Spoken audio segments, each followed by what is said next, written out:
ujung mereka. Halo, suara saya terdengar, Mbak Pepi? Alhamdulillah. Halo Mbak Mia, Mbak Nia, Mbak Uspia, sudah oke ya? Ya, jelas. Kita mulai saja ya, sudah jam 13.32. Baik. Assalamualaikum warahmatullahi wabarakatuh. Alhamdulillahilladzi khalaqana min nafsin wahidah wa bassa minhuma rijalan wa nisaa salatu wa taslim ala sayyidina wa habibina wa syafiina wa qurrata a'yunina Muhammad al-mab'us rahmatan lil rijal wa nisaa wa man tabi'ahum bi ihsan ila yaumil jaza amma ba'du. Para jamaah santri mubadalah yang saya hormati dan kepada narasumber dan ibu moderator yang senyum-senyum bahagia ini ya, ibu moderator dan ibu narasumber. Kita ketemu lagi di kelas yang ke berapa ini ya? Kelas yang ke-11 ya. Dengan apa? Dengan tema hikmah ibadah bersuci bagi kesehatan diri yang akan disampaikan oleh Ibu Nyai Usfiatul Marfu'ah dan juga yang akan dimoderatori oleh Ibu Nia Ramdaniati SPDI. Nah, saya akan membacakan CV dari Ibu moderator kali ini. Namanya Ibu Nia Ramdaniati SPD. Beliau tinggal di Cigalantong, Tasikmalaya. Apa kabar di Tasikmalaya nih? Ada Cigalontang. Salah nulis saya. Cigalontang, Tasikmalaya. Ya, lembaganya itu adalah sekarang di LKK PCNU Tasikmalaya dan Pesantren Darussalam ya. Lalu pekerjaannya ini adalah kepala sekolah. Kepala sekolah apa nih Bu Mia?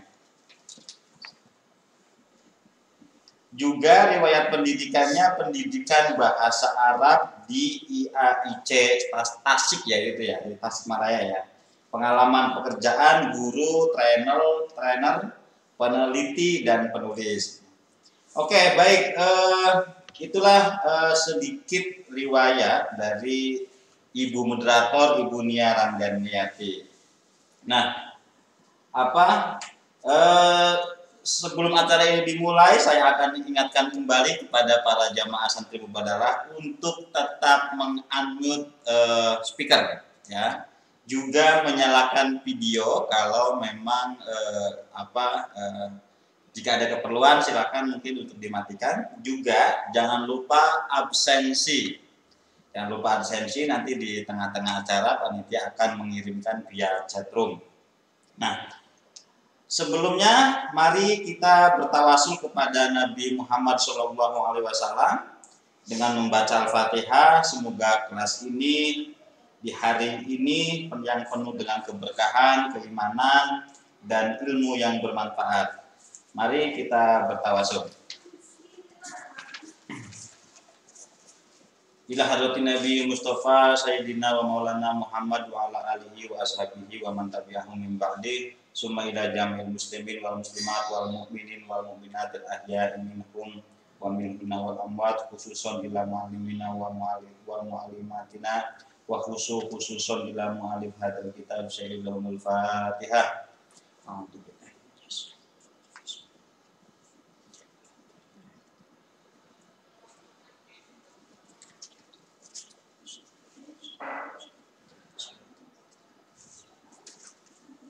Amin.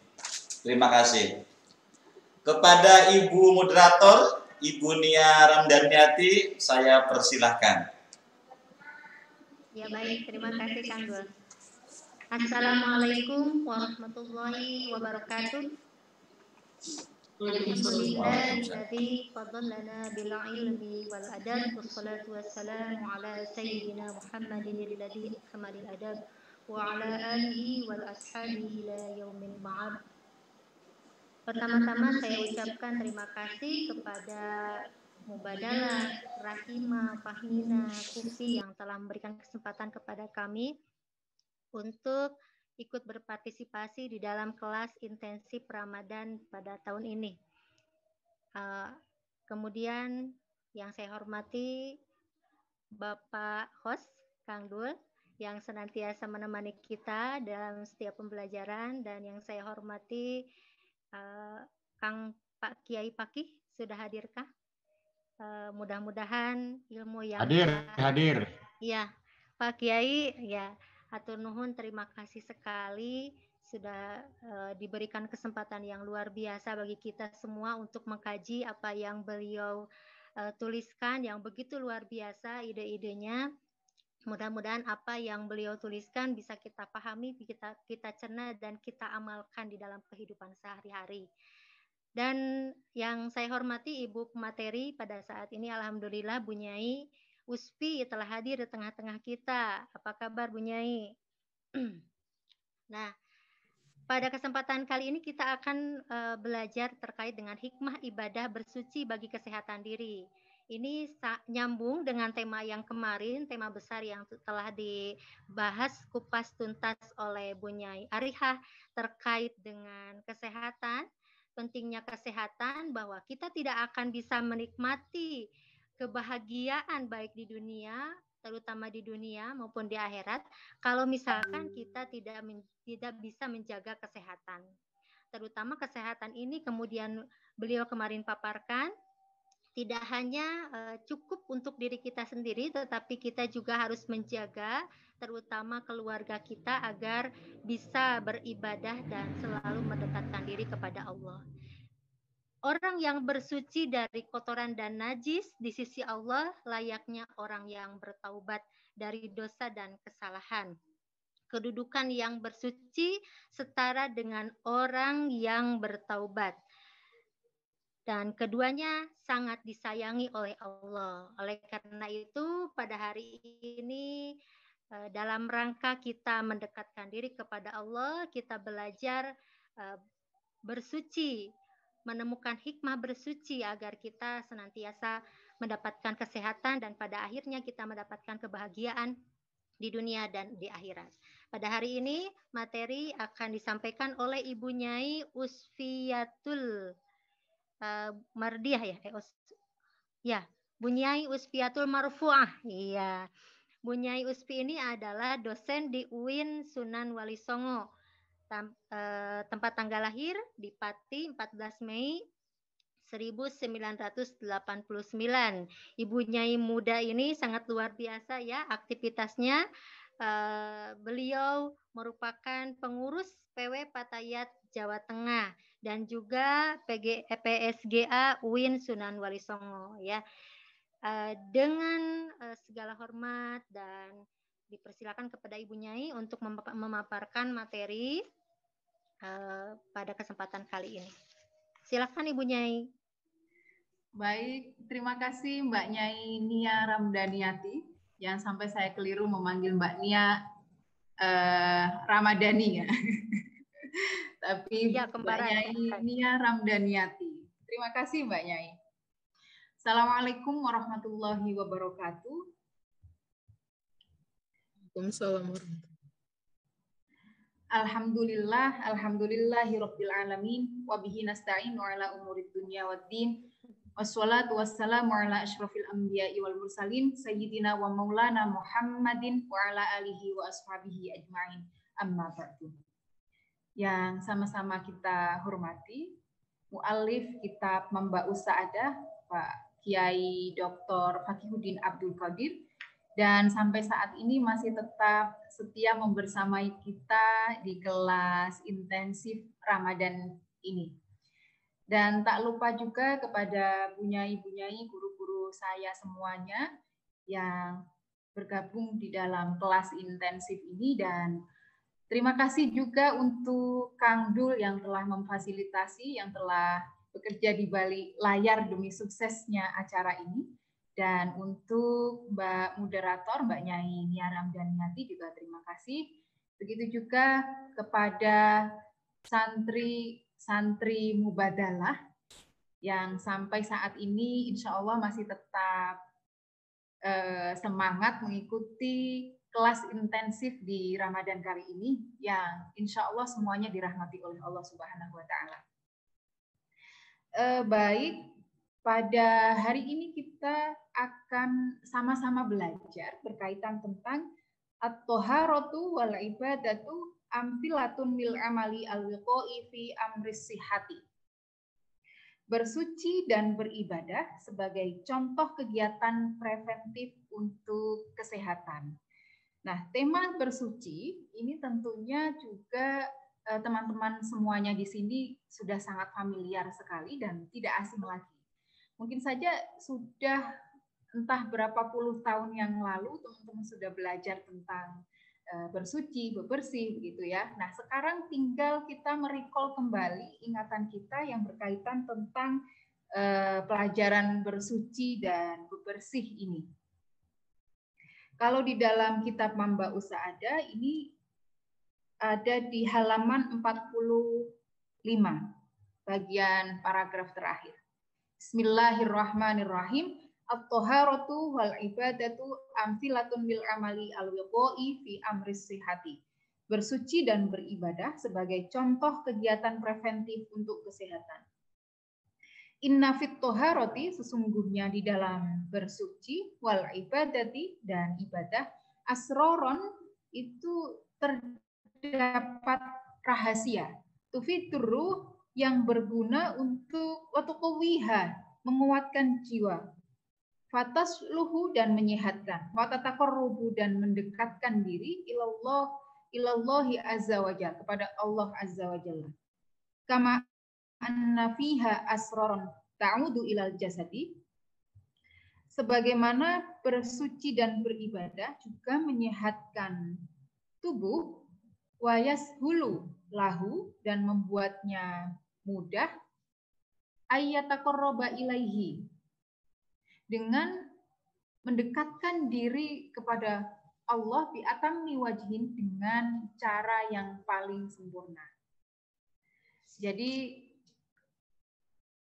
bersuci ini merupakan salah satu cara yang bisa kita lakukan sebagai hamba Allah untuk mendekatkan diri kepadanya.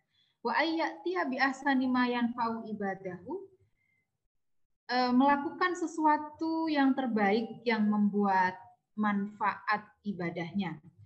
Fal mutatahhiru, orang yang bersuci, minal ausahi, dari kotoran-kotoran, wan najasati dan dari najis, indallahi, menurut Allah itu kata ibi, seperti halnya orang yang bertaubat, ilaihi, kepada Allah, minadz dzunubi, dari beberapa dosa, wasayyiati, dan dari kesalahan-kesalahan.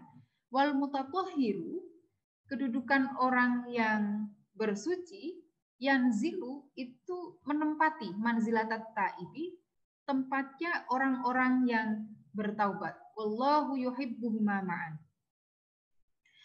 Kemudian qala ta'ala, Allah telah berfirman di dalam surat Al-Baqarah ayat 222. Bismillahirrahmanirrahim. Innallaha yuhibbut tawwabin wa yuhibbul mutatahhirin. Sesungguhnya Allah mencintai orang-orang yang bertaubat dan mencintai orang-orang yang mensucikan diri. Di dalam surat Al-Baqarah ayat 222 ini, Allah sekaligus menyebut dua ini, al-mutatahhirin. Dua-duanya ini semuanya dicintai oleh Allah. Artinya adalah ketika seseorang hendak melakukan taubat, dia juga secara bersamaan harus mensucikan diri terlebih dahulu. Gitu. Kemudian bal ja'alallahu ta'ala nadzafatal jasadi, bahkan Allah telah menjadikan nadzafatal jasadi, kebersihan tubuh, minan najisi, dari najis, wal wasfi, dan dari kotoran, syarton, sebagai syarat, min syurutit taqarrubi ilaihi, dari syarat-syarat mendekatkan diri kepada Allah, sebagaimana yang difirmankan oleh Allah dalam surat Al-Maidah ayat 60. Bismillahirrahmanirrahim.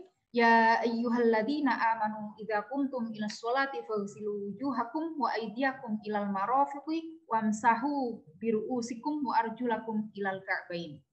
Wa in kuntum junuban fatahharu wa in kuntum mardu aw ala safarin aw jaa ahadum minkum minal ghaiti aw lamastumun nisaa falam tajidu ma'an fatayammamu sa'idan thayyiba famsahu biwujuhikum wa aydikum min ma yuridullahu liyaj'ala 'alaikum min haraj walaki yuridu liyutahhirakum wa liyutimma ni'matahu 'alaikum la'allakum tashkurun. Ya ayyuhalladzina amanu, wahai orang-orang yang beriman, idza qumtum ila sholati, apabila kamu hendak mengerjakan sholat, fagsilu wujuhakum, maka basuhlah wajah kalian, wa aydiyakum, dan kedua tangan kalian, ilal marafiqi, sampai dengan siku, wamsahu biru'usikum, dan usaplah sebagian kepala kalian, wa arjulakum, dan basuhlah kedua kaki kalian, ilal ka'baini, sampai dengan kedua mata kaki. Wa in kuntum junuban, maka ketika kalian sedang junub, fatahharu, maka bersucilah atau mandilah. Wa in kuntum mardo, maka tatkala kalian sakit, au ala safarin, atau di dalam perjalanan, au jaa ahadum minkum minal ghaiti, atau kembali dari tempat buang air, aula mastumun nisaa, atau menyentuh pasanganmu. Jadi di dalam surat Al-Maidah ayat 60 ini, meskipun secara meskipun secara bahasa di sini menyebutkan an-nisaa, tapi kita bisa memaknainya dengan pasangan. Karena kalau ini tidak dimaknai menggunakan makna pasangan, maka bisa-bisa ini yang mendapatkan kewajiban untuk bersuci hanya laki-laki saja yang menyentuh istrinya, yang setelah menyentuh istrinya begitu. Padahal ini seharusnya dua-duanya terkena kewajiban, baik laki-laki ataupun perempuan. Maka di sini aula mastumun nisaa bisa kita maknai sebagai menyentuh pasangan. Falam tajidu ma'an, lalu ternyata kalian tidak menemukan air, fatayammamu, maka bertayamumlah, so'idan, dengan tanah, thayyiban, yang baik. Famsahu biwujuhikum, tayamumnya dengan apa? Dengan famsahu, mengusap. Usaplah kalian biwujuhikum, pada wajah kalian, wa aidikum, dan kedua tangan kalian, minhu, dengan tanah. Ma yuridullahu liyaj'ala 'alaikum min haraj. Allah tidak hendak menyulitkanmu. Walaki yuridu liyutahhirakum.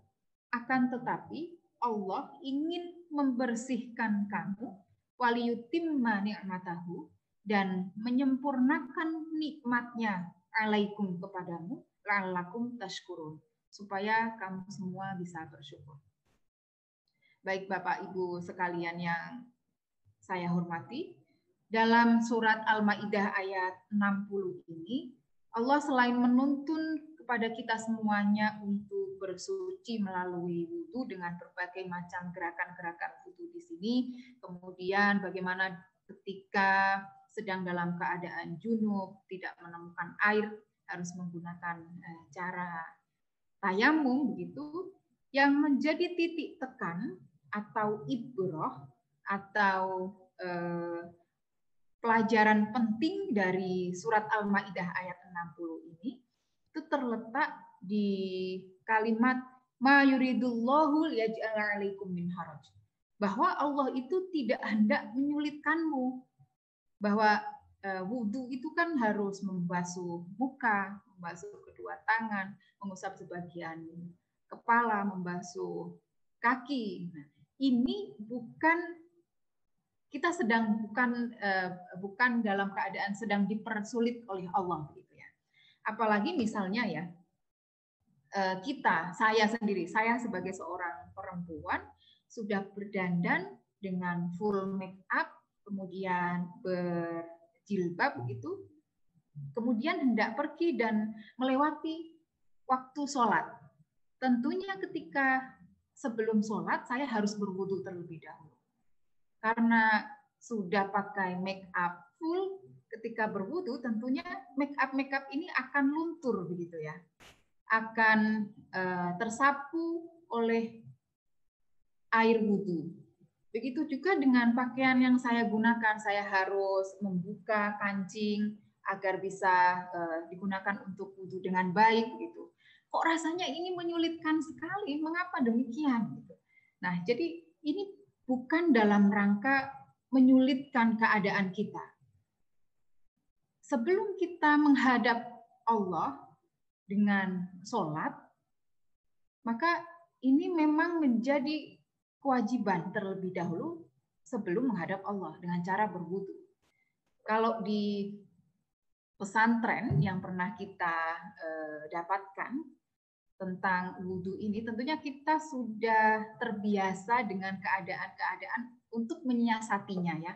Seperti saya hari ini, untuk mendapatkan sinyal yang baik, maka saya harus pergi keluar dari rumah untuk mendapatkan sinyal. Karena acara ini dimulai jam 1:30, maka jam 1 saya harus sudah siap hadir di Zoom. Karena begitu, maka persiapan saya adalah sebelum waktu zuhur. Sebelum waktu zuhur, mandi, kemudian siap-siap, make up. Setelah itu, ada waktu zuhur, saya harus sholat. Apakah saya kemudian harus berwudu setelah bermake up?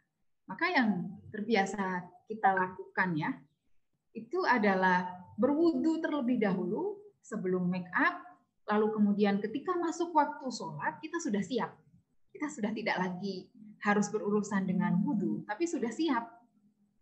Tinggal sholat saja. Nah, itu sebagai cara-cara yang kita gunakan untuk mensiasati waktu sholat. Kita sudah bisa berwudu, kita masih bisa make up, tapi sholat kita juga benar, baik, bisa diterima oleh Allah karena sudah dalam keadaan berwudu begitu ya. Nah, keadaan seperti ini itu bukan bukan disulitkan oleh Allah. Allah tidak sedang mempersulit kita, akan tetapi walaki yuridu liyutahhirakum. Allah itu sedang membersihkan diri kita. Waliyutimma ni'matahu, dan Allah itu sedang menyempurnakan nikmatnya yang telah diberikan kepada kita melalui wudu. Karena di dalam berwudu juga terdapat atau tersimpan faidah-faidah yang tentunya sangat banyak sekali. Begitu. Kemudian yang selanjutnya, wa an Ibnu Umar radhiyallahu anhu qala Rasulullah sallallahu alaihi wasallam, la tuqbalu sholatun bi ghairi tuhurin wala shadaqatun min hululin. La tuqbalu, tidak diterima, sholat seseorang bi ghairi tuhurin, yang tanpa bersuci, wala shadaqatun, dan tidak diterima pula sedekah seseorang min hululin, yang berasal dari menipu. Dari hadis yang diriwayatkan oleh Ibnu Umar ini, kita dapat menarik kesimpulan bahwasanya sholat itu memang harus dilakukan dengan wudu sebelumnya. Orang yang sholatnya tidak diawali dengan berwudu, itu tidak diterima oleh Allah. Sebagaimana sodakoh juga demikian. Sodakoh yang hartanya itu berasal dari menipu, ini juga tidak akan diterima oleh Allah. Meskipun sebanyak apapun harta itu disedekahkan, maka akan tetap sia-sia. Rawahu Muslimun fi sahihihi kitabut thaharah. Wa qala al-Imam As-Suyuti fi Jami'il Ahadits annal hadits rawahu aidan Ibnu Abi Syaibah wa Tirmidzi wa Ibnu Majah wa Ibnu Hibban. Wa fawqa dzalika, dan selanjutnya, waroda, terdapat an Abi Malik al-Asy'ari radhiyallahu anhu, terdapat riwayat sebuah hadis yang diriwayatkan oleh Imam Malik al-Asy'ari radhiyallahu anhu, qala Rasulullah sallallahu alaihi wasallam, Nabi Muhammad juga telah bersabda, at-tuhuru syatrul iman. At-tuhuru, bersuci, itu adalah syatrul iman, bagian dari iman. Rawahu Muslimin fi sahihihi fi kitabit thaharah. Wa qala al-Imam As-Suyuti rawa hadzal hadits aidan al-Imam Ahmad wa Tirmidzi wal Baihaqi. Jadi bersuci ini kita harus meyakini sebagai salah satu bentuk dari keimanan seorang muslim. Wa amma fawaidu tatahhuri, adapun manfaat dari bersuci, minha ma warada an Abi Hurairah, ini terdapat dalam hadis yang diriwayatkan oleh Abi Hurairah radhiyallahu anhu, anna Rasulullah sallallahu alaihi wasallam qala, idza tawaddaa al-abdu al-muslimu awil mu'minu, ketika seorang hamba berwudu, al-muslimu awil mu'minu, baik itu muslim atau di sini bisa juga mukmin. Di sini bisa kita maknai sebagai tidak hanya muslim saja tapi muslimah, tidak hanya mukmin saja tetapi mukminah. Maka ini bisa kita maknai hamba begitu, baik muslim muslimah. Fa ghasala wajhahu, maka membasuh wajahnya, kharaja, keluarlah min wajihi, dari wajahnya hamba tersebut, kullu khati'atin nazara ilaiha bi'ainihi, segala keburukan yang pernah dia pandang menggunakan matanya, ma'al ma'i, bersama dengan air. Jadi maksudnya di sini adalah ketika seseorang sedang berwudu, maka dia akan membasuh wajahnya. Ketika dia membasuh wajah, itulah keluar dari wajahnya itu segala keburukan yang pernah dipandang oleh matanya bersama dengan air tersebut. Au ma'a akhiri qatril ma'i, atau bersama dengan tetesan terakhir dari air wudu. Ketika seseorang berwudu, segala keburukan-keburukan yang pernah dilihat oleh matanya akan luntur bersama dengan tetesan-tetesan terakhir air wudu tersebut. Fa idza ghasala yadayhi, maka tatkala seseorang itu membasuh kedua tangannya, kharaja, maka keluar min yadaihi, dari kedua tangannya, kullu khati'atin kana batashatha yadahu, segala kesalahan yang pernah dilakukan oleh kedua tangannya, ma'al ma'i, bersama dengan air, au ma'a akhiri qatril ma'i, atau bersama dengan tetesan terakhir air. Begitu pula ketika membasuh kedua tangan, maka keluar semua ini, segala kesalahan-kesalahan, keburukan-keburukan yang pernah dilakukan oleh kedua tangan bersama dengan tetesan-tetesan air wudu.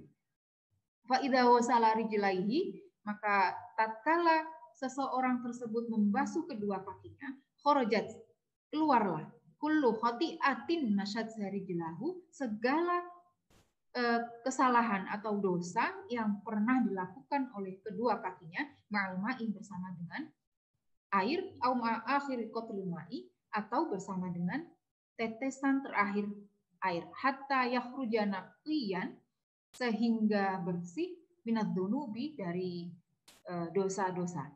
Rawahu Muslimun fi shahihi kitabut thaharati.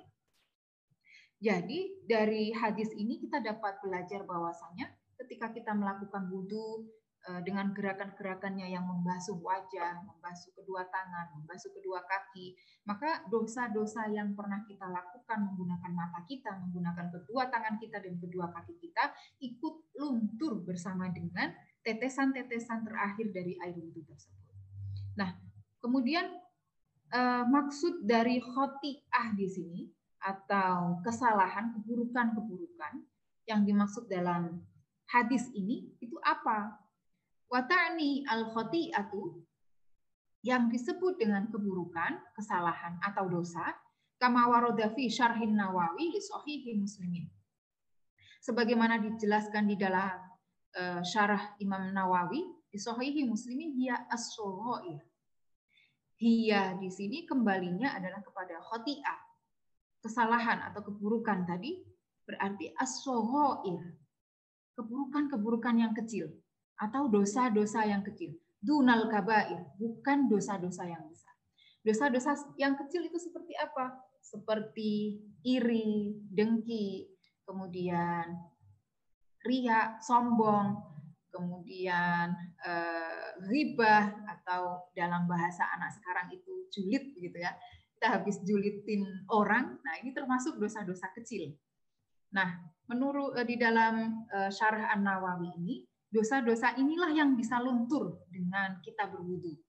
bukan dosa-dosa besar seperti halnya zina, kemudian membunuh, kemudian murtad. Nah, itu tidak bisa luntur dengan kita berwudu dosa-dosa besar ini. Tapi yang bisa luntur itu bersama dengan tetesan air itu adalah dosa-dosa yang kecil. Waqala 'anil qadhi Iyad, berkata siapa qadhi Iyad ini, annal muradu bi khurujil khati'ati, yang diinginkan dengan kalimat khurujil khati'ah, keluarnya kesalahan-kesalahan ma'al ma'i bersama dengan air ini, itu adalah al-majazu, metafora. Jadi menurut di dalam syarah Nawawi ini, menurut Imam Nawawi ini, khurujil khati'ah, yang dimaksud khati'ah di dalam hadis Nabi yang diriwayatkan oleh Abi Hurairah tadi, itu adalah bermakna majaz, wasti'arah, dan simbol, fi ghufraniha, di dalam dimaafkannya dosa-dosa itu. Kenapa kok bisa begitu? Li'annaha laisat bi'ajsamin fatakhruju haqiqatun. Karena dosa-dosa itu bukan sesuatu hal yang bisa dilihat oleh mata kita. Tidak sesuatu hal yang nampak oleh mata kita. Makanya ini adalah majas gitu. Kalau sesuatu hal yang tidak nampak, dosa, kemudian basuh dengan menggunakan air, ini kan tidak secara kasat mata bisa terlihat, hilangnya itu tidak bisa terlihat gitu ya. Maka saya jadi teringat dengan ini ya, bukan candaan ya, tapi obrolan-obrolan yang mungkin di antara kita semuanya sudah sangat familiar sekali. Bahwa begini, perempuan itu ya, nah ini lagi-lagi perempuan yang dijadikan sebagai bahan obrolan. Perempuan itu tidak membutuhkan skincare agar wajahnya itu bisa glowing, shining, dan shimmering. Tapi cukup menggunakan air wudhu saja, maka terpancarlah sinar dari wajahnya itu. Gitu. Pernah mendengar kata-kata seperti itu ya. Jadi barangkali yang dimaksudkan di sini, wajah orang yang setelah wudhu itu bisa bersinar, bisa glowing, shining, shimmering gitu, ini secara majas. Jadi bukan berarti kemudian wajah orang yang setelah berwudhu itu kemudian seperti ada bola, ya bukan, lampu yang 50 watt, lantas terpancar sinarnya, bukan seperti itu, akan tetapi ini secara majazi, perumpamaan saja. Kalau memang kulit kita membutuhkan agar bisa glowing, shining, dan shimmering, bebas dari keriput, bebas dari kusam, gitu, yang memang tidak hanya membutuhkan air wudhu saja, ada treatment-treatment khusus agar bisa seperti itu, gitu. Tidak hanya membutuhkan air wudhu saja. Wayumkinu antarnia al-khati'ah fil hadithi dzahiran wa haqiqatan. Ini masih memungkinkan dalam memaknai khoti'ah di dalam hadis yang diriwayatkan oleh Abu Hurairah tadi, zahirun secara lahiriah. Jadi kalau tadi adalah makna khoti'ah itu dimaknai sebagai majas dan isti'arah, kalau di sini bisa jadi ini maknanya memang betul-betul secara lahiriah, zahiron wa haqiqatan, dan secara nyatanya. Sebagai al-ausahu dimaknai dengan kotoran, wal qadzurati, dan najis atau hal-hal yang menjijikkan.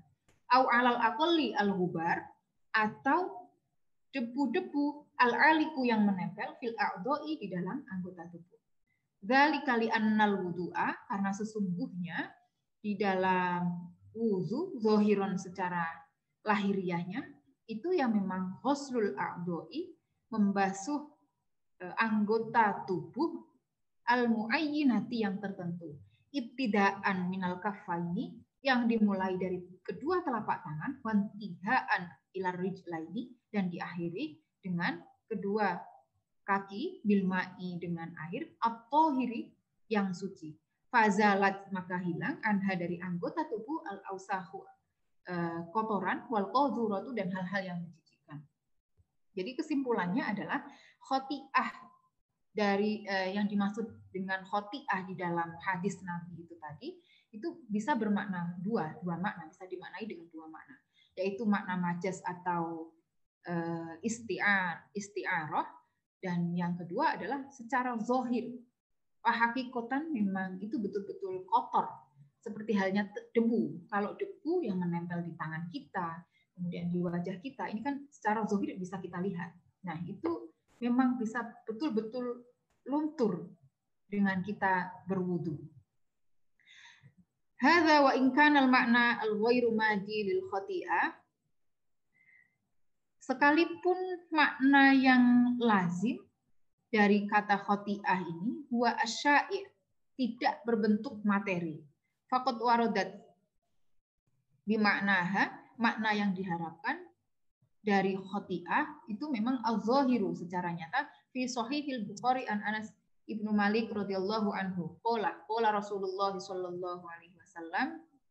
Nah, ini menerangkan tentang bahwa kata khoti'ah itu dimaknai dengan makna yang zahir, yang nyata, sebagaimana hadis Nabi yang ini, al-buzaku fil masjidi khoti'atun wa kaffaratuha dafuha.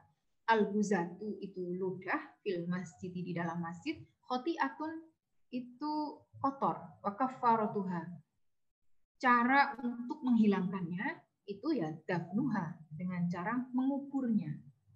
Atau kalau di dalam bahasa Jermannya itu mengguruk, bukan ini ya, guruk ludah itu apa ya, mengubur ludah tersebut ditutupi dengan tanah gitu. Kita bersolah fal buzaku, ludah khoti'atun itu kotor, zahiratun nyata, mar'iyatun bisa terlihat, wa yakunu tadhiruha, maka untuk membersihkan ludah ini hina idin pada saat ini bidafniha, dengan cara mengubur ludah tersebut fi batnil ardi, di dalam bumi, kaila yata'attaru, agar supaya tidak terdampak annasa pada manusia bi ausakhiha, dengan kotoran-kotoran yang menempel. Karena dulu masjid-masjid pada zaman Nabi itu kan memang tidak berlantai sebagaimana sekarang ya. Sehingga ketika ada kotoran, semisal saja seperti ini, ludah ini, maka cara untuk mensucikannya ya dengan cara mengubur ludah tersebut atau kotoran tersebut. Wa yustakhlasu, bisa disimpulkan min dalika ahmiyatu ma yu'rafu fil asri al hadits bitibbi al-wiqai fil Islam. Pernyataan penting dari ma yu'rafu yang dikenal fil asri pada zaman sekarang, al hadithi bitibbi al-wiqai fil Islam. Preventif medicine di dalam Islam. Jadi hal-hal yang berkaitan dengan kebersihan tadi, cara bebersih itu tadi, itu kalau di zaman sekarang itu disebut sebagai preventive medicine. Fafil wudu'i, hal-hal yang ada di dalam wudu itu anil hadasi, berfungsi menghilangkan hadasil aswari, hadas kecil, wal husli, dan di dalam mandi anil hadasil akbari, berfungsi menghilangkan hadas besar. Wajibatihima wa sunanihima, irsyadatun, itu semua itu tadi adalah petunjuk-petunjuk ilahiyatun yang bersifat ilahiyah atau isyarat Tuhan, wa ta'alimun nabawiyah, dan pendidikan Nabi, anil akhdhi, dari pentingnya bertindak, bil asbabi, dengan sebab-sebab, lil wiqayah, mempertahankan diri atau langkah-langkah preventif tadi, minal amrodi, dari penyakit, allati tusabbibuha, yang disebabkan oleh al mikroba atau virus-virus, allati tusibuha, yang bisa mengenai al jismu, tubuh, ghairun nazifi, yang tidak bersih. Fahuslul yadaini, membasuh kedua tangan, masalan itu yahdifu bertujuan ilal wiqayati menjaga diri min kathirin minal amrodi dari banyaknya penyakit-penyakit. Idil aidi sebab tangan itu al mutalawwisati penuh kotoran, tu'atu yang dianggap min ahamil awamili faktor utama fi naklil amrodi dalam memindahkan penyakit wantisyariha dan menyebarkannya. Wa khosotan al-amrodu al-mu'tiyah, penyakit yang menular. Wa ghuslul fami, begitu pula dengan membasuh mulut atau berkumur gitu ya. Yuqdi itu menghilangkan alama pada sesuatu hal yusabbibu yang bisa menyebabkan arrohati bau al-karihati yang busuk fihi di dalam mulut, wa yanzifu dan membersihkan al-latsata gusi wal asnana dan gigi. Wa kadzalika nasrul ma'i. Begitu juga dengan menyemprotkan air fil anfi di dalam hidung. Wa aqallu ma ya'ti bihi ghuslul wajhi. Paling tidak ma ya'ti bihi ghuslul wajhi wal yadaini, apa yang dilakukan dengan membasuh wajah wal yadaini dan kedua tangan, wal rijlaini dan kedua kaki, wa masurrasi dan mengusap sebagian kepala, huwa izalatul hubari, itu menghilangkan debu-debu, wal qadhurati dan kotoran-kotoran, al-aliqati yang menempel biha pada anggota tubuh. Dari keterangan ini kita bisa menyimpulkan bahwasanya menjaga kebersihan tangan itu sangat penting sekali. Menjaga kebersihan telapak tangan. Karena tangan itu merupakan inti dari pencegahan penyakit. Nah, sebagaimana saat ini ya, saat ada corona, kita juga sangat diwaspadai sekali untuk sering-sering mencuci tangan. Karena dari tangan inilah kemudian penyakit-penyakit ataupun kotoran-kotoran yang ada di dalam diri kita bisa dengan mudahnya menempel kemana-mana. Waktunya untuk pemaparan materi ada 1 menit lagi. Oke. Ya. Saya sebentar lagi, Mbak. Wa kama sabaqo at-tawdihu annahu qad arsyadana Mustafa sallallahu alaihi wasallam al-istinja'u minan najsi qabla al-wudu'i wal ghusl. Nah, di dalam hadis yang berikutnya ini Nabi telah menunjukkan kepada kita tentang bersuci sebelum wudu dan mandi. Wahwa waslu makhrajil bauli wal bizari bil ma'i at-tahur, yaitu membasuh tempat keluarnya air kencing dan wal bizari dan BAB bil ma'i at-tahur dengan menggunakan air yang suci. Nah, ini sangat penting sekali. Mengapa penting? Misalnya di bagian ini, waslu makhrajil bauli. Organ di antara laki-laki dan perempuan, tempat keluarnya air kencing itu kan berbeda ya antara laki-laki dan perempuan. Maka cara beristinjanya pun ini memerlukan treatment yang berbeda pula antara laki-laki dan perempuan. Karena apa? Karena bentuk dari alat kelamin laki-laki itu di luar begitu ya. Alat kelaminnya. Sedangkan kalau perempuan itu sangat kompleks sekali dan berada di dalam. Sehingga cara membersihkannya juga lebih ribet yang perempuan dibandingkan dengan yang laki-laki. Begitu pula dengan cara menjaga kebersihannya. Ini juga lebih ribet perempuan daripada laki-laki. Air yang digunakan di dalam bersuci, membasuh alat kemaluan, baik dari kencing ataupun BAB, ini juga kalau perempuan lebih membutuhkan air yang ekstra daripada laki-laki. Begitu pula waktu yang lebih lama daripada laki-laki. Karena sistem reproduksi perempuan yang agak kompleks dibandingkan dengan laki-laki. Kemudian saya langsung ke halaman berikutnya. Wa fawqa kulli dzalika fa inna taharatal jasadi wal malbasi wal makani minan najasati al hamilati bil qadhurati wal makrubati syartun min syurutis sholat. Sesungguhnya membersihkan tubuh, kemudian pakaian, tempat tinggal dari najis, dari kotoran, dan dari virus-virus itu menjadi syarat bagi sahnya sholat. Wa matlabun min matalibis syar'i, dan dianjurkan oleh agama ala majrul hayati, sepanjang hidup manusia. Misalkan kita sebagai seorang perempuan ya, sebelum kita sholat tentunya kita bersuci terlebih dahulu. Bersuci itu tidak hanya sekedar wudhu saja, tetapi memastikan anggota tubuh kita, pakaian yang kita gunakan untuk sholat itu juga harus suci. Terlebih bagian celana dalam kita ya tentunya. Bagi perempuan yang mengalami keputihan misalnya, maka dia akan sangat berhati-hati sekali menjaga kebersihannya.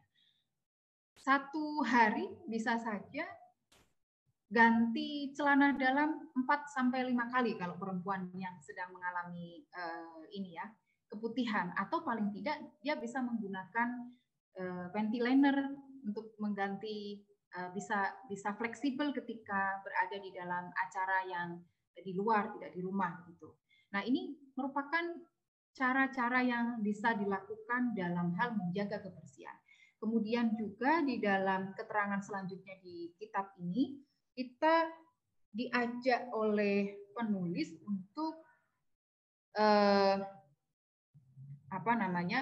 menjaga, selain menjaga badan sendiri, juga menjaga pakaian, kemudian menjaga jalan-jalan yang ada, rumah-rumah yang ada, kemudian makanan, minuman, sumber air, kemudian lingkungan yang bersih juga. Nah, ini juga sangat penting sekali karena kebersihan lingkungan itu bisa diawali dari kebersihan diri kita sendiri. Makanya tidak heran kemudian ketika ada lomba kampanye lingkungan, kampanye kebersihan lingkungan, lomba-lomba kampung sehat, kemudian dan lain sebagainya itu. Kemudian ada zero waste gitu ya, kampanye-kampanye zero waste. Nah, itu bisa dimulai dari diri kita sendiri sebelum ke masyarakat secara luas. Kemudian satu lagi Mbak Nia, sebelum nanti kita buka tanya jawab ya. Bagaimana kalau ternyata seseorang itu sangat individualis. Dia hanya mementingkan kebersihan dan kesehatan dirinya sendiri.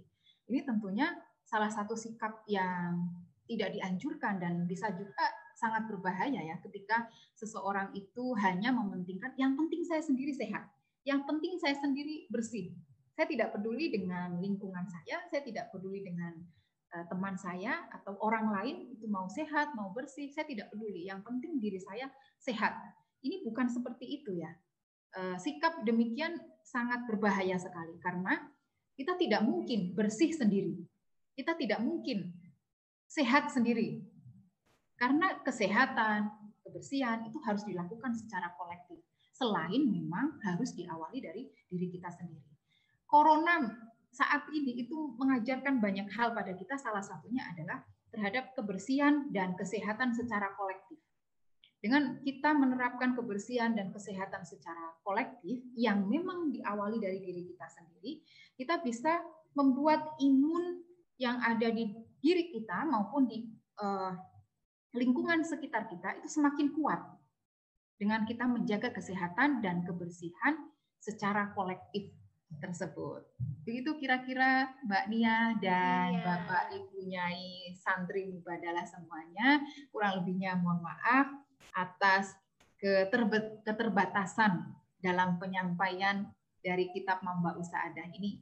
Selanjutnya saya serahkan kepada Mbak Nyai Nia Ramdhaniati. Iya, Bu Nyai Uspi, terima kasih. Subhanallah, luar biasa sekali pemaparan materinya. Sampai saya bingung menjedanya di mana ya ini, soalnya waktu. Tetapi luar biasa memang di bab ini memang luas Pak Kiai menuliskannya. Tapi mudah-mudahan kita bisa mencerna semuanya. Dan tadi luar biasa sekali, sudah dibahas semuanya. udah insya Allah mewakili, dan teman-teman di sini sudah siap-siap, ada yang sudah raise hand, ada yang sudah menuliskan pertanyaan di chat.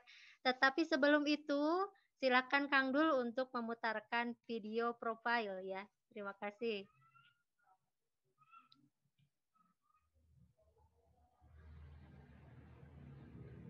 Halo Kang Dul. Suaranya tidak muncul di guys. Nah. Mubadalah adalah media Islam dan gender yang membahas isu-isu kesalingan antara individu atau kelompok. Terinspirasi dari prinsip Islam yang rahmatan lil alamin, Mubadalah hadir untuk meneguhkan dan mempopulerkan nilai-nilai keadilan dan kesalingan, baik di keluarga maupun bermasyarakat, dengan menyajikan narasi-narasi yang ramah dan damai. Tema-tema keadilan dan kesalingan diharapkan dapat mencakup seluruh isu-isu seputar eksistensi dalam ranah pribadi, isu relasi dalam keluarga, sosial kemasyarakatan, isu peran negara, hukum, serta instrumen-instrumen global sejauh mana berkontribusi terhadap keberlanjutan yang berkeadilan. Karena menggunakan perspektif Islam, maka tema-tema yang dihadirkan media ini lebih banyak digunakan untuk menerapkan keislaman, yaitu bagaimana berinteraksi dengan sumber-sumber otoritatif dalam mewujudkan prinsip dan nilai kesalingan, terutama dengan Al-Quran dan hadis.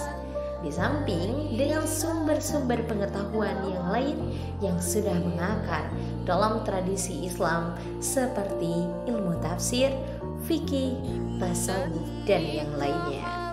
Media ini diinisiasi oleh Faqihuddin Abdul Qadir yang saat ini sebagai founder Mubadalah Media.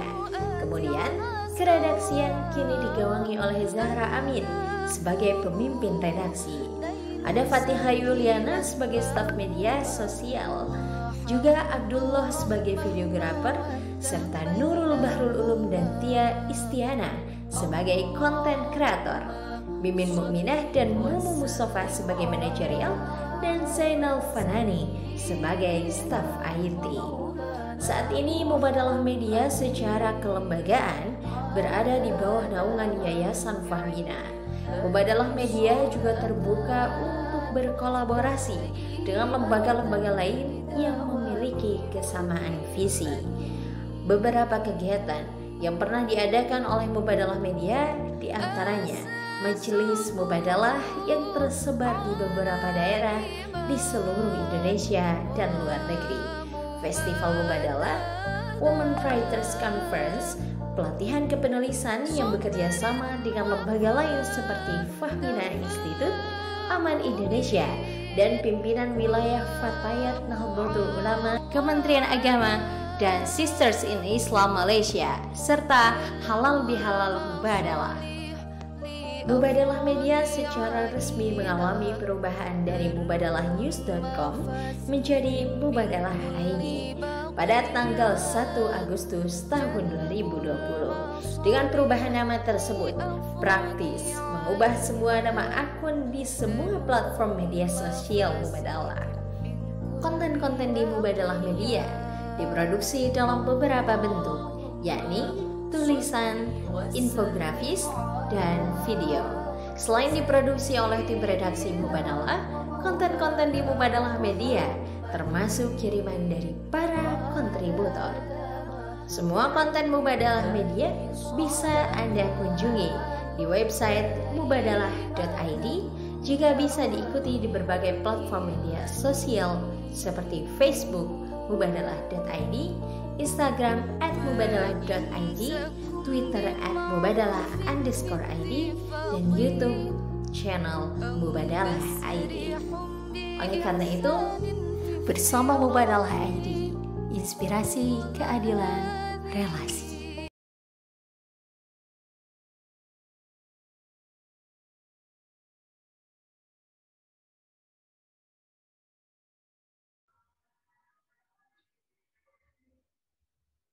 Halo, sudahkah Kang Dul?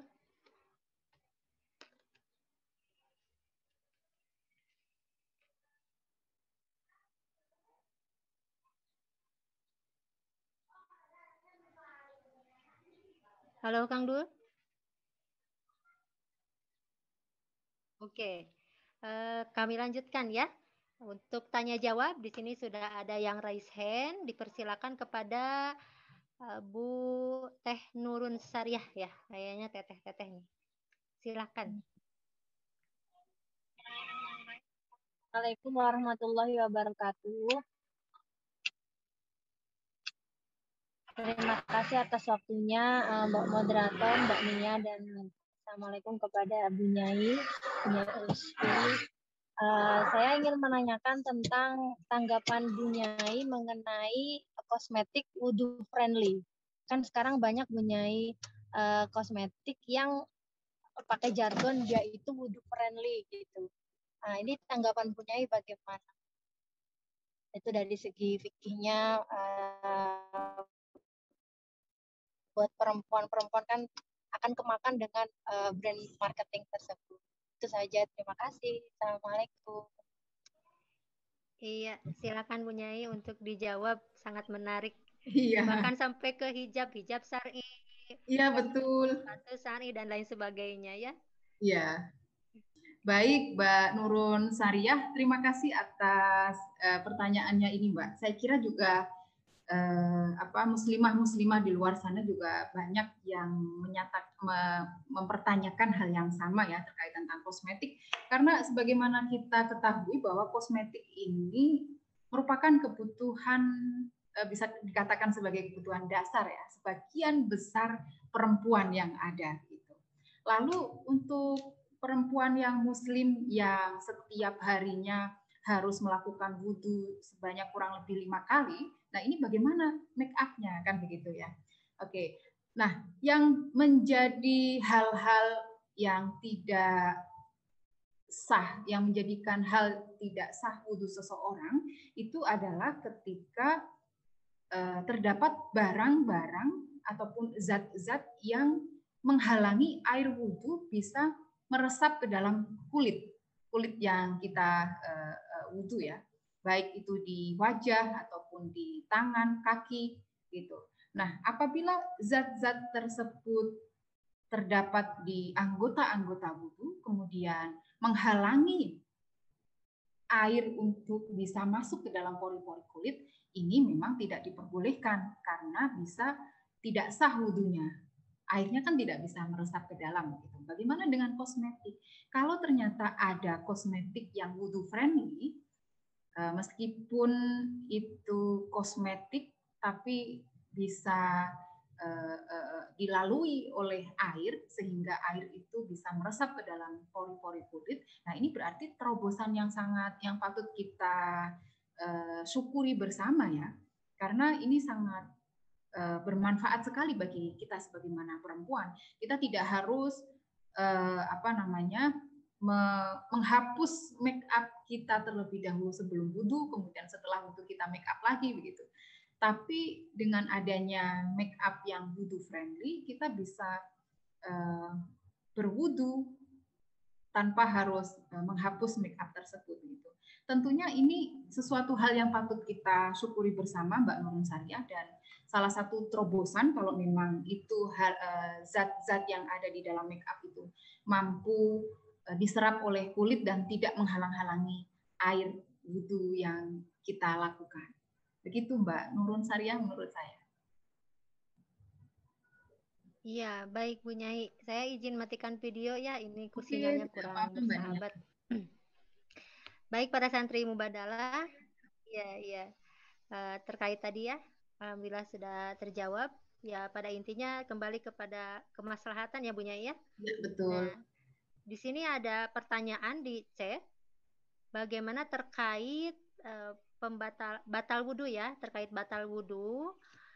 Karena saya pernah mendengar bahwa Rasulullah sebelum sholat pernah mencium istrinya. Jadi batasan batal wudhu ketika bersentuhan laki-laki dan perempuan, Bu Nyai, begitu. Oke, terima kasih. Ini dari Mbak siapa tadi ya?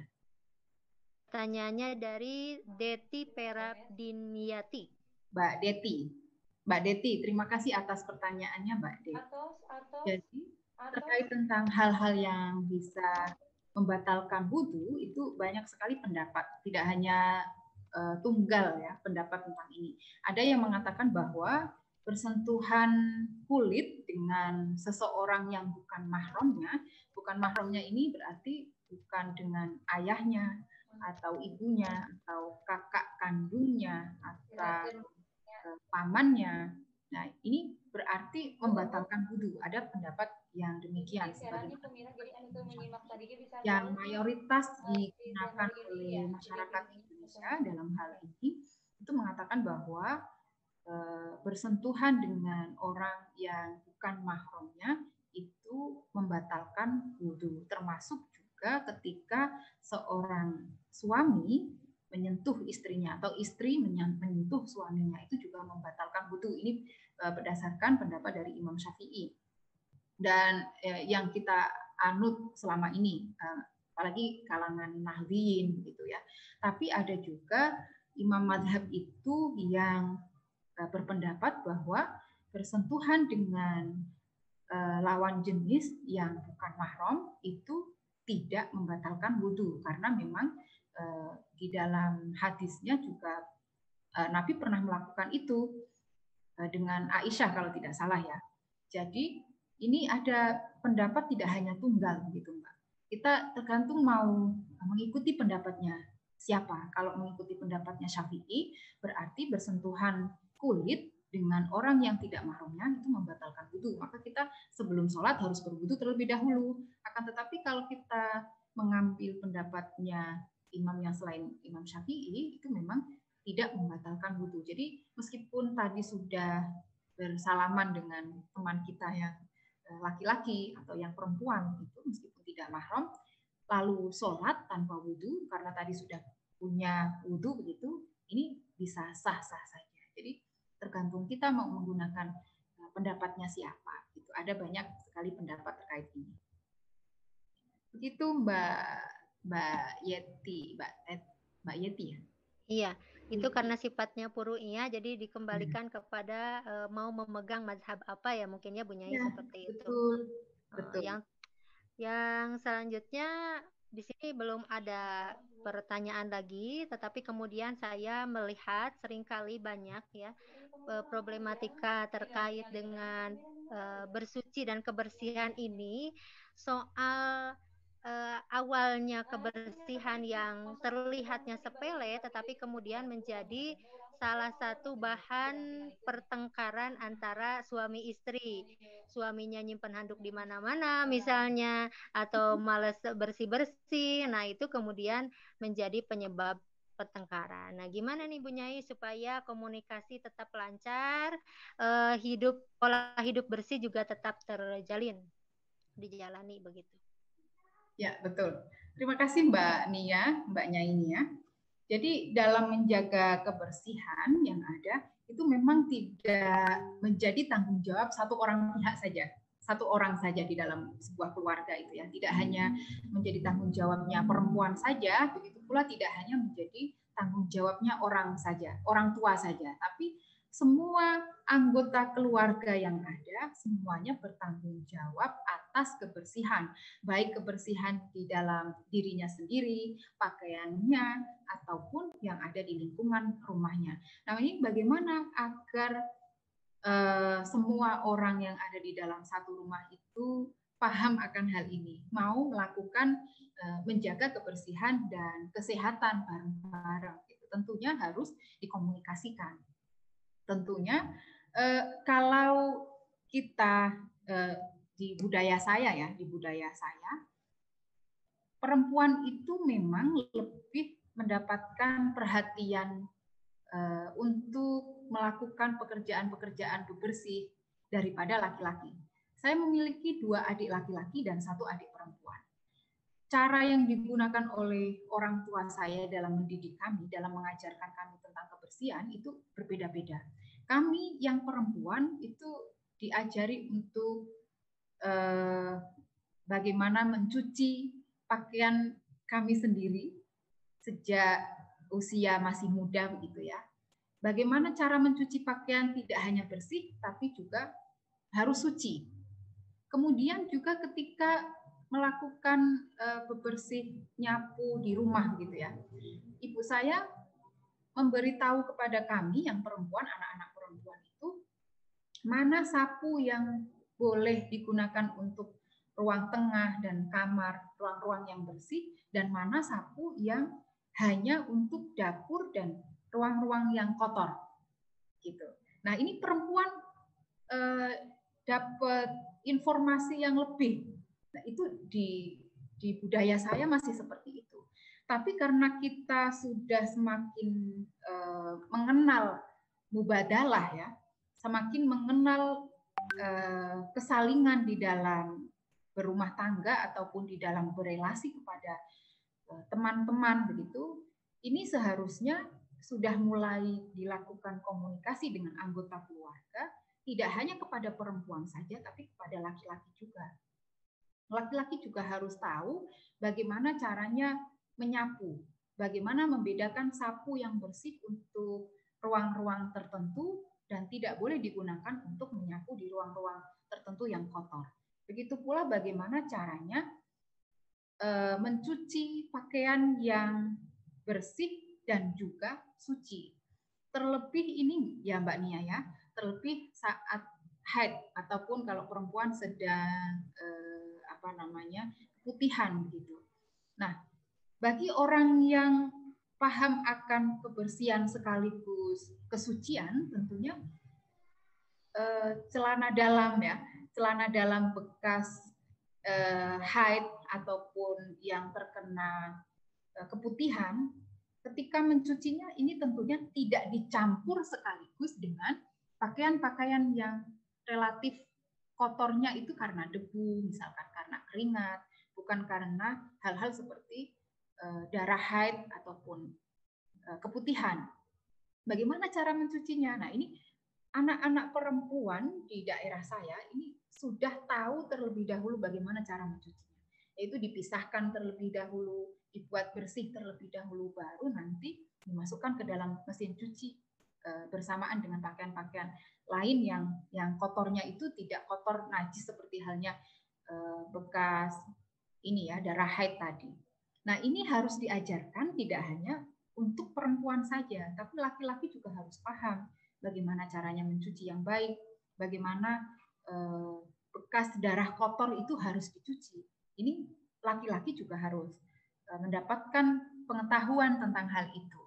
Nah, pengetahuan-pengetahuan ini, transfer pengetahuan dari anggota rumah kepada anggota yang lain, ini juga tentunya masing-masing keluarga memiliki trik yang berbeda-beda ya.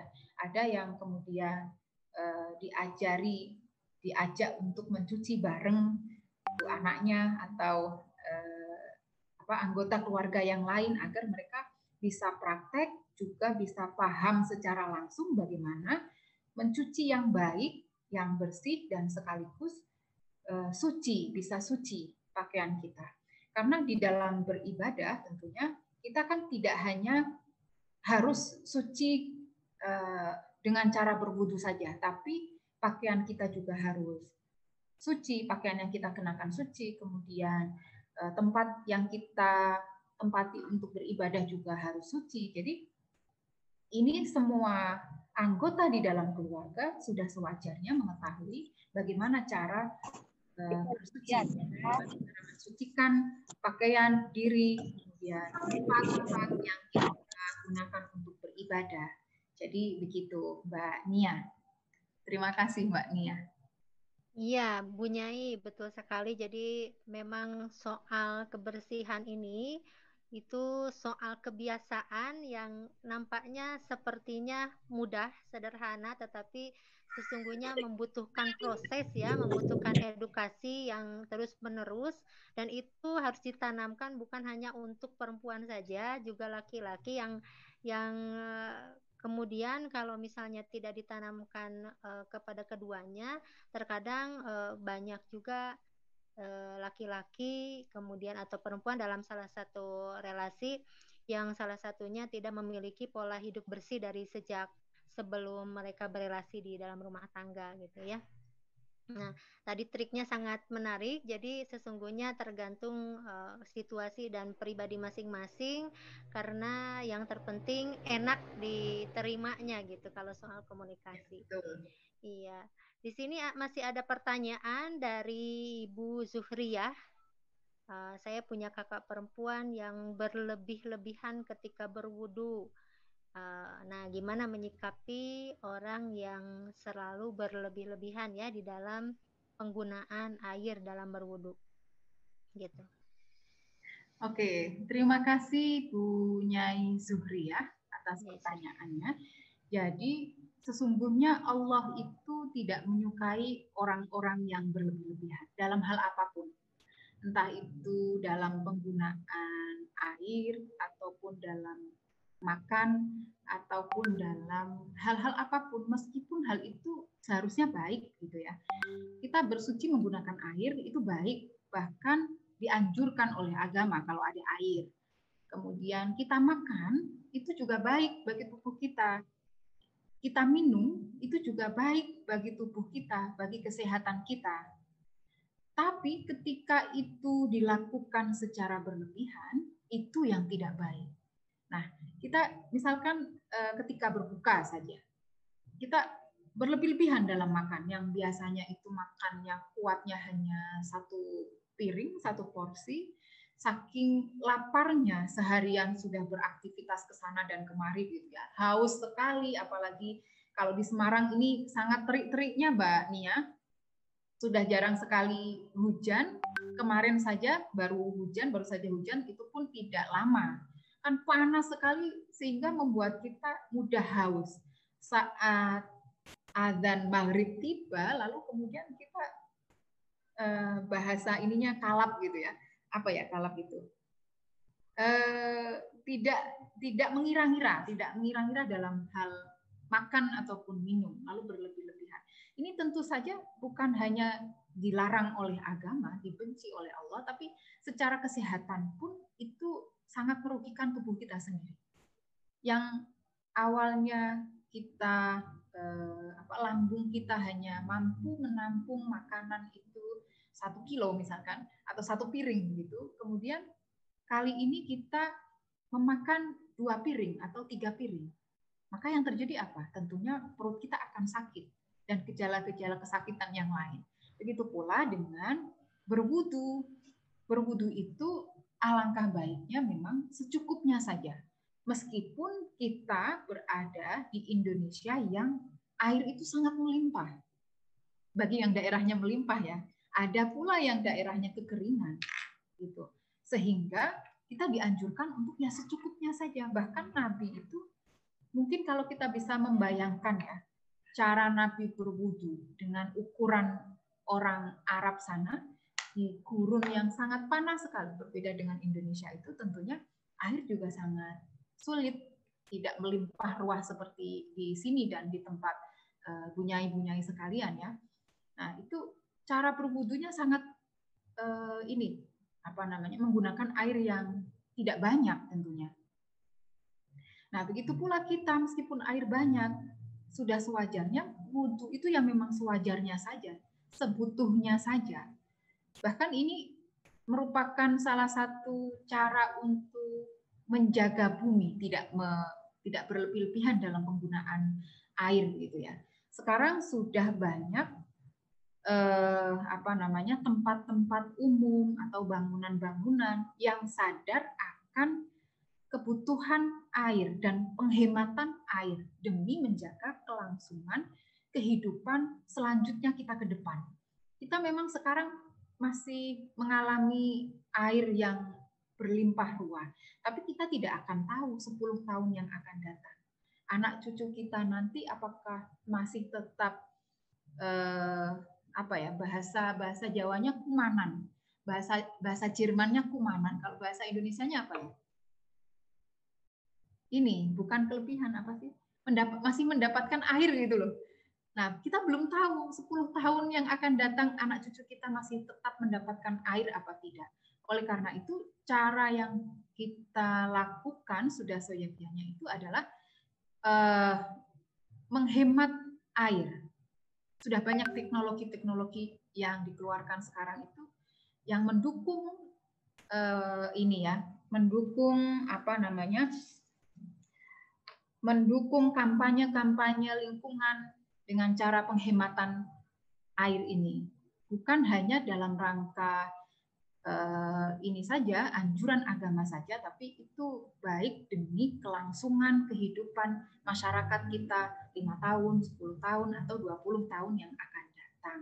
Begitu Mbak. Jadi dalam menghemat air ini, dalam ketika berwudu, ataupun ketika mandi, ataupun mencuci pakaian, atau mencuci yang lain yang menggunakan air, sudah sewajarnya, sudah seharusnya kita tidak dianjurkan untuk berlebih-lebihan meskipun kondisinya saat ini sedang memiliki banyak air. Begitu, Mbak. Iya, Bu Nyai. Iya, betul sekali ya. Jadi kita harus menghemat air walaupun dituntut untuk suci dan bersih.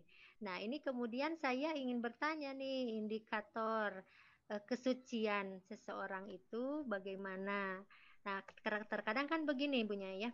Kalau anak muda nih, karena tadi kan kata Bu Nyai kita itu harus hidup bersih.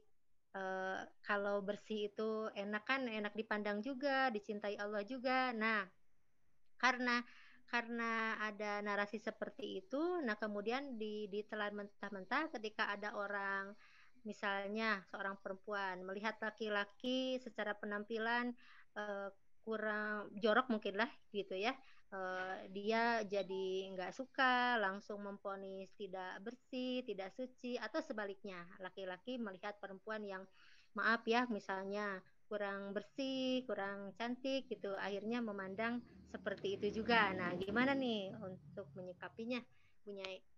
Oke, ya Mbak Nia. Tadi ada Bu Nyai Lili Tomafi yang ikut mentranslate kata-kata bahasa Jerman dari saya ya, kebagian kata Bu Nyai, kebagian air. Terima kasih Bu Nyai Lili Tomafi. Oke, baik Mbak Nia. Bagaimana apa yang harus kita lakukan atau bagaimana seharusnya sikap kita ketika melihat seseorang itu kurang enak dipandang dalam hal kebersihan gitu ya. Memang di beberapa kitab-kitab yang diajarkan di pesantren-pesantren gitu ya, bab toharoh itu menjadi bab yang paling awal dipelajari oleh para santri. Ini tentunya bukan karena tanpa sebab. Mengapa sih kok di pesantren itu pertama kalinya yang diajarkan adalah bab toharoh, tidak langsung kepada bab keimanan kepada Allah Subhanahu wa Ta'ala. Nah, ini tentunya juga sangat penting sekali. Karena inti dari ibadah yang akan kita lakukan, keimanan yang akan kita pegang itu awal mulanya sumbernya adalah berasal dari toharoh. Kita akan menjadi sia-sia. Nah, sebagaimana hadis Nabi tadi ya, yang kita bahas di awal-awal tadi, seseorang melakukan ibadah tapi dia tidak bersuci terlebih dahulu, maka akan sia-sia. Makanya dari sini kita dapat menggarisbawahi dan menekankan bahwa toharoh sebegitu pentingnya bagi kita semuanya. Diterimanya ibadah kita itu tergantung dengan cara bersuci kita juga. Tergantung dengan tubuh kita apakah sudah suci atau belum, sudah bersih atau belum. Tempat kita yang kita pergunakan untuk beribadah apakah sudah suci atau belum, bersih atau belum gitu. Nah, bagaimana ketika itu adalah orang lain, sedangkan kita tahu bahwa bersuci itu sangat penting, bersih itu sangat penting. Orang di depan kita tidak melakukan itu, gitu ya. Nah, kalau di dalam ilmu komunikasi ini tentunya ada trik-triknya. Ada beberapa cara yang bisa kita pelajari bagaimana menyampaikan kebersihan, menegur seseorang agar dia mau berlaku bersih begitu. Baik menggunakan satu pesan yang kita gunakan, bahasa yang kita pilih, diksi bahasa yang akan kita pilih untuk menyampaikan pesan tersebut, pesan kebersihan tersebut. Kemudian kedua adalah tadi pesannya ya. Yang kedua adalah cara yang kita gunakan. Kita sebagai orang yang tahu bahwa bersih itu sangat penting, maka kita harus bisa menyampaikan informasi ini, pesan-pesan seperti ini kepada orang lain dengan cara yang baik, yang sekiranya mereka juga bisa menerimanya dengan baik tanpa merasa digurui, tanpa merasa dihakimi oleh kita gitu. Bukan kemudian, ih kamu kok jorok banget sih. Nah, bukan seperti itu. Kalau seperti itu kan nanti bisa menyakiti atau melukai hatinya ya. Gitu. Jadi kita bisa menggunakan itu tadi. Pesan yang kita sampaikan itu dikemas dengan baik melalui diksi-diksi kata yang akan kita pilih untuk menyampaikan kepadanya. Yang kedua adalah caranya. Bagaimana cara kita menyampaikan? Apakah dengan cara ngomong secara langsung? Berarti kalau ngomong secara langsung, kita harus menyiapkan nih bahasa-bahasa yang baik, bahasa-bahasa yang enak didengar, kemudian diksi-diksi yang enak juga, tidak langsung menghakimi. Atau yang kedua, langsung bilhal saja, tidak bilisan. Kita mengajaknya untuk misalkan bebersih bareng, atau misalkan membeli peralatan-peralatan untuk bebersih bareng, memilih sabun mandi bareng, mana yang paling wangi. Nah, ini misalkan ya. Kemudian mengajaknya untuk melakukan hal-hal yang berkaitan tentang kebersihan bareng. Nah, itu kan cara-cara yang bisa kita pilih untuk menyampaikan sesuatu hal yang baik kepada orang lain. Jadi begini Mbak Nia dan bunyai-bunyai santri mubadalah yang insya Allah dirahmati oleh Allah, menyampaikan sesuatu hal yang baik kepada orang lain itu saja itu tidak cukup. Menyampaikan sesuatu hal yang baik kepada orang lain itu memang penting, tapi lebih penting lagi bagaimana cara menyampaikannya kita, cara menyampaikan hal baik ini yang kita ketahui kepada orang lain itu juga harus baik. Jadi dua-duanya harus baik. Hal yang disampaikan juga baik, kemudian cara penyampaiannya juga tentunya harus baik juga. Apakah ini mudah? Tentunya tidak. Kita harus selalu tetap berusaha untuk membuat atau berlatih menyampaikan hal-hal yang baik itu sesuai dengan anjuran agama agar bisa diterima oleh orang lain. Begitu Mbak Nia. Iya, mantap sekali ya Bu Nyai. Jadi kata kuncinya cara menyampaikan. Jadi sebetulnya tidak ada indikator seseorang itu apakah terlihat secara dohir dia itu benar-benar sah bersucinya, kemudian dia itu benar-benar baik dalam hal bersucinya. Secara dohir memang tidak kasat mata ya Bu Nyai. Oleh karena itu kita tidak pantas memvonis gitu bahwa dia itu enggak baik dalam hal ibadah bersucinya. Atau jangan-jangan ini Mbak Nia, jangan-jangan dia memang sedang melakukan ritual-ritual tertentu gitu kan. Nah, seperti itu. Oleh karena itu harus tabayun dan cara-cara yang ma'ruf gitu ya. Kemudian nah, ini ada pertanyaan lagi dari Ibu Ainun Jamilah. Ibu Nyai, bagaimana jika kita sedang dalam bepergian, kemudian susah untuk ke tempat air biar bisa bersuci gitu ya? Dia hanya ada dengan air aqua gitu ya, air minum. Nah, gimana nih? Apakah kemudian berapa kali membasuh yang wajib dan berapa kali yang sunnah gitu ya? Oke, terima kasih Bu Nyai Ainun Jamilah. Pertanyaannya panjang. Di dalam berwudu itu sebetulnya kewajiban membasuh anggota tubuh yang tadi itu ada cukup sekali saja. Kalau memang itu sudah sudah yakin bahwa air itu mampu menyerap ke anggota tubuh, sudah bisa membasahi anggota tubuh, anggota wudu ini. Itu cukup sekali saja. Adapun yang kedua, yang ketiga itu adalah sunnah. Tapi kalau kita memang ada air yang cukup, kemudian juga kalau berwudu itu cuma sekali saja kok rasanya kurang kurang mantep gitu. Maka dibasuh kedua kali, ketiga kali, boleh-boleh saja.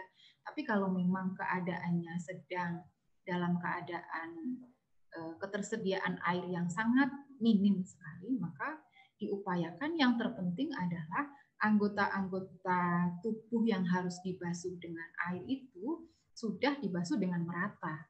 Dia sudah mencapai syarat sahnya wudhu saja, itu sudah cukup. Tidak harus sampai kepada ini ya, kesunahan-kesunahannya. Misalkan lagi adalah salah satu kesunahan di dalam berwudhu itu membasuh telinga. Itu tidak wajib, tapi sunnah. Sehingga misalkan airnya sangat terbatas, kita kemudian tidak membasuh telinga, ya tidak apa-apa. Agar kita bisa memaksimalkan air yang kita miliki untuk berwudhu ya. Ini ya tidak apa-apa.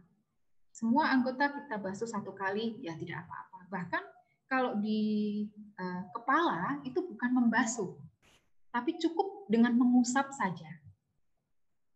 Madhab Syafi'i mengatakan bahwa 3 helai rambut saja itu sudah cukup, tidak harus semuanya. Jadi ketika mengusap kepala atau rambut itu, kita tidak harus sampai kemudian rambut kita betul-betul basah dan cucuran airnya itu ya. Tidak harus seperti itu, mengusap saja. Di dalam Al-Qur'an tadi surat Al-Maidah ayat 60 bunyinya di situ adalah wamsahu biru'usikum. Berbeda dengan ketika di wajah. Wajah itu faghsilu wujuhakum. Basuhlah. Tapi ketika sampai kepada kepala, bunyi ayatnya di situ wamsahu. Cukup mengusap, bukan membasuh. Beda ya antara mengusap dan membasuh. Kalau mengusap itu kita cukup tidak harus mengalirkan air ke anggota tubuh yang sedang kita usap.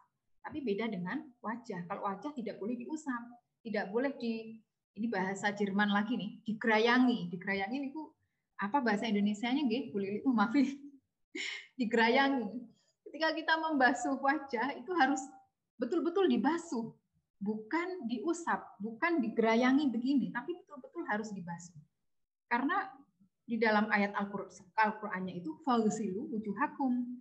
Kemudian wa aidiakum, tangan kita juga harus dibasuh, bukan diusap.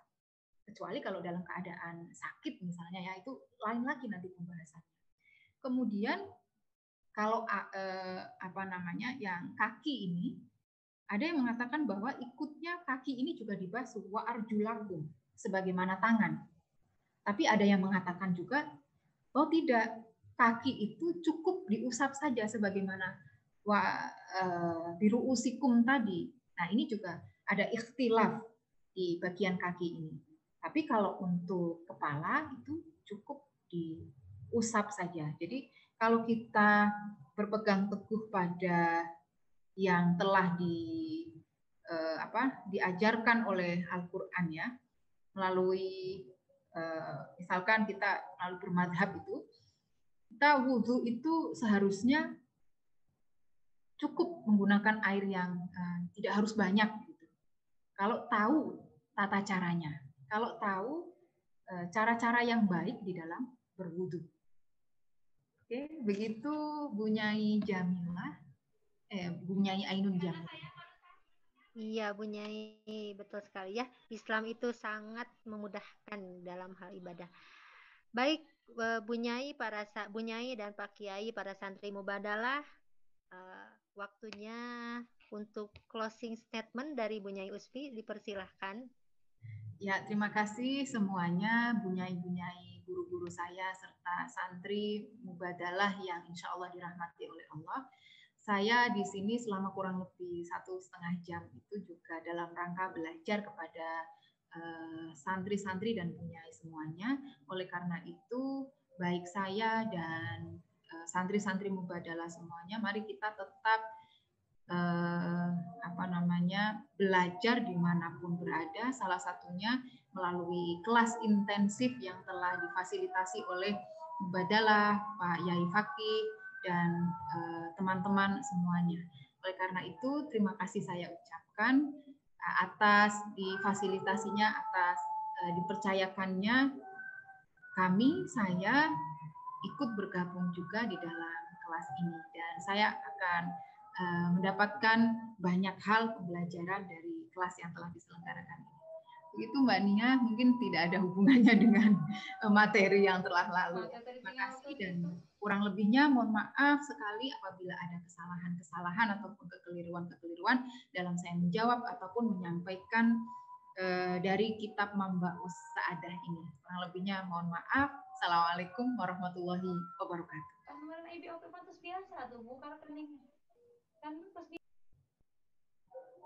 Saya kembalikan ke Mbak Nia.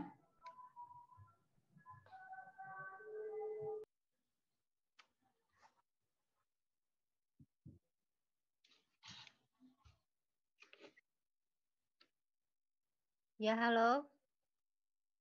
Ya, terima kasih Bu Nyai Uspi, dan alhamdulillah akhirnya sesi ini kita bisa belajar bagaimana kemudian kita harus senantiasa beribadah, bersuci untuk agar bisa beribadah untuk mencapai kebahagiaan di dunia dan di akhirat.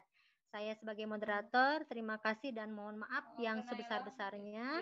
Assalamualaikum warahmatullahi wabarakatuh. Saya kembalikan ke Kang Dul.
Terima kasih.